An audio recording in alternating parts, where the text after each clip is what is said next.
Hey, Walter Sorrells back with more tips for the knife maker. Today, another Friday 5, and I'll be answering questions from my supporters on Patreon.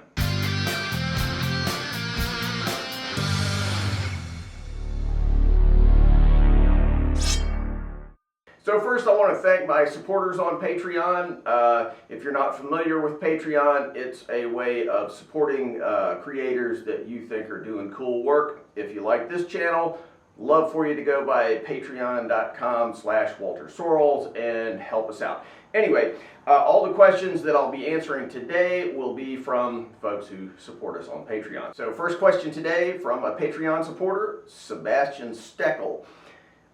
He says, hey Walter, I was asked to make a fillet knife by a friend. I'm thinking about what stock to use. Should I use a thick one, which I would heavily taper, or something thinner that's already flexing? So first thing, let me talk a little bit about fillet knives generally. A lot of people are not aware of the difference between a fillet knife and a boning knife. They're both long, skinny knives that are used for slicing meat. A boning knife is really made for taking meat off of heavier boned animals, you know, beef and so on.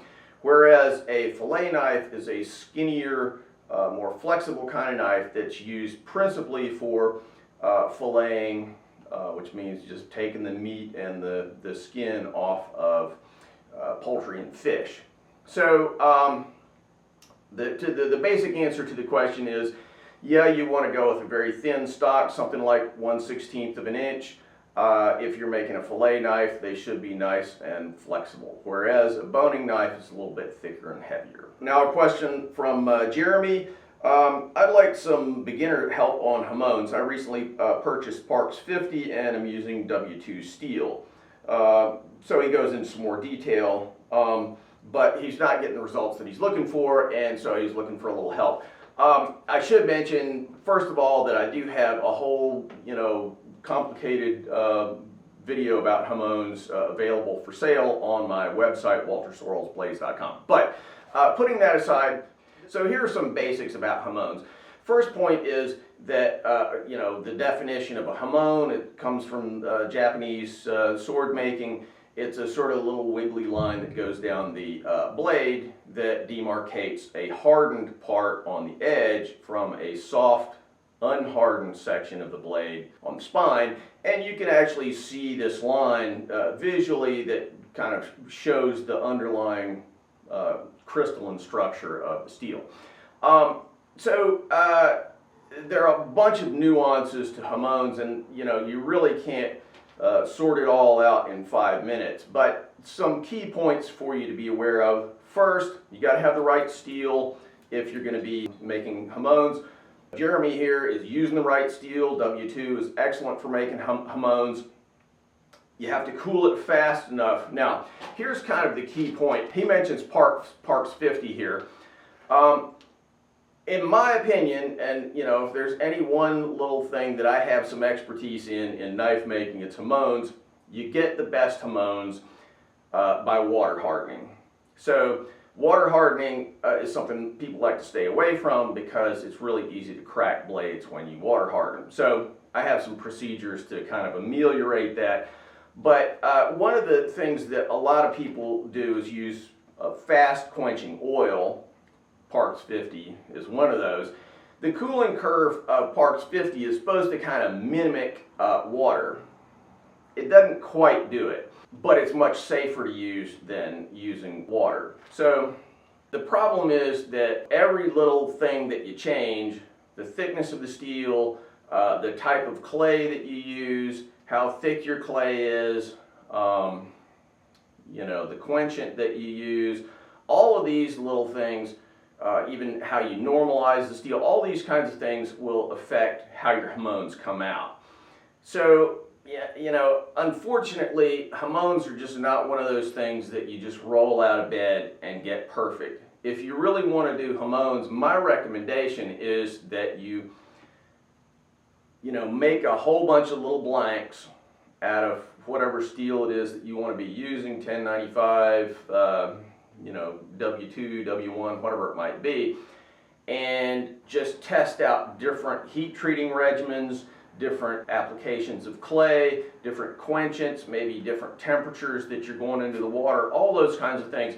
And if you do this on short and fairly thin and cheaply made blanks that are just tests, you're not going to use them to make a knife, you're not going to finish them, you're not going to spend a whole bunch of extra time trying to make this perfect. Practice it, try one thing, keep records of what you're doing, chunk it in the corner, and then you're done. If you take that sort of experimental approach to Jamons, you'll end up with something better than if you get sort of a cookie cutter recipe that somebody says, here, do exactly this, and it'll come out perfectly, because in all likelihood it won't. Question from Robert Fontaine. I was wondering if you recommend a particular brand or type of drill press vise to get for my press. It'll be the next addition to my shop. So drill press vices are basically just designed to hold something nice and flat and square in your drill press. And they're important for knife makers because you always want to be drilling holes through your scales in particular extremely squarely. And so a drill press vise really helps with that. Unfortunately, basically, the more money you spend on vices, the better they get. I really could get very deep into the weeds on this. But what I would say is don't buy the cheapest Chinese-made vise that you can get. I have one of those. It's the first drill press vise that I bought. Really was not that good, and it doesn't really help you that much. So the problem is that as the jaws are sliding through the ways of your little vise, once you apply pressure, if there's any play in the ways at all, they'll kick up like this, and whatever it is that you're drilling will go out of square. That's especially a problem when you're drilling handle scales, or if you're making folders. It's a big problem. So my recommendation would be either to get sort of a high-end Chinese made one or an American made vise. Spend a little bit more to get something that's really going to do the job. So another cool vise you might consider using is a tool maker's vise. These are, they tend to be smaller, and you can get actually some reasonably well-made Chinese ones for not tons and tons of money. And they're square on all sides so that you can put something into them and then rotate it and get a perfect square on, other orientations and stuff. And those can be handy to use as drill press vices too. So a question from John Dees. Hi, this may sound like a stupid question, but why is the 2x72 belt grinder the most used by knife makers? Why not 2x54 or some other dimension? There's not really a magical dimension, but most professional knife makers use 2x72s because of a variety of reasons.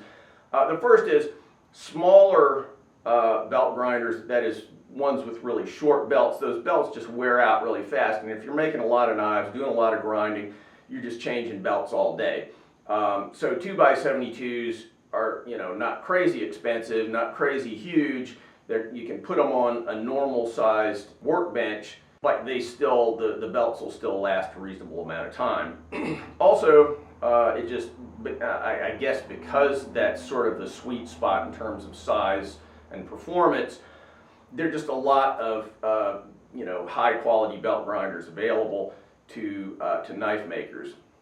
A lot of guys start out with 1x48s and 1x32s and these fairly small belt grinders. Almost invariably they find that they just can't move enough metal, and they want to upgrade if they stick with the hobby to something a little more aggressive. So that's the main reason that people use 2x72s.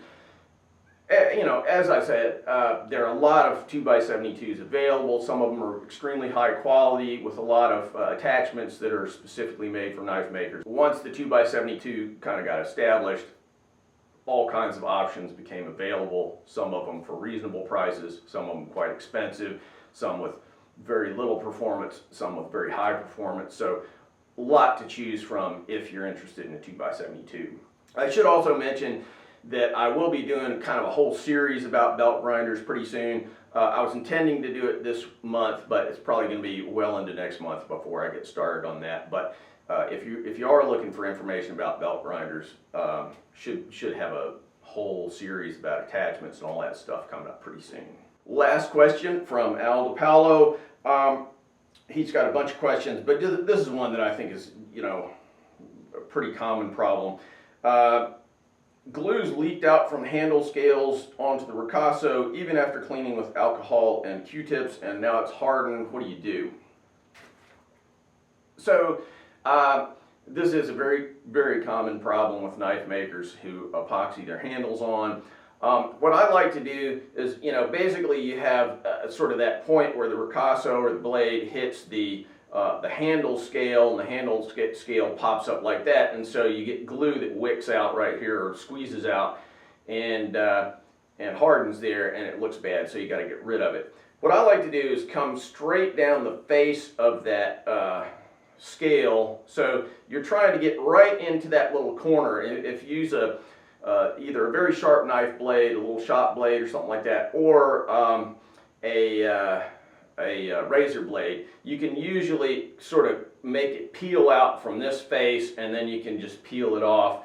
The big problem is you don't want to go scraping across this way, because you'll put scraping lines in there and then you're in big trouble.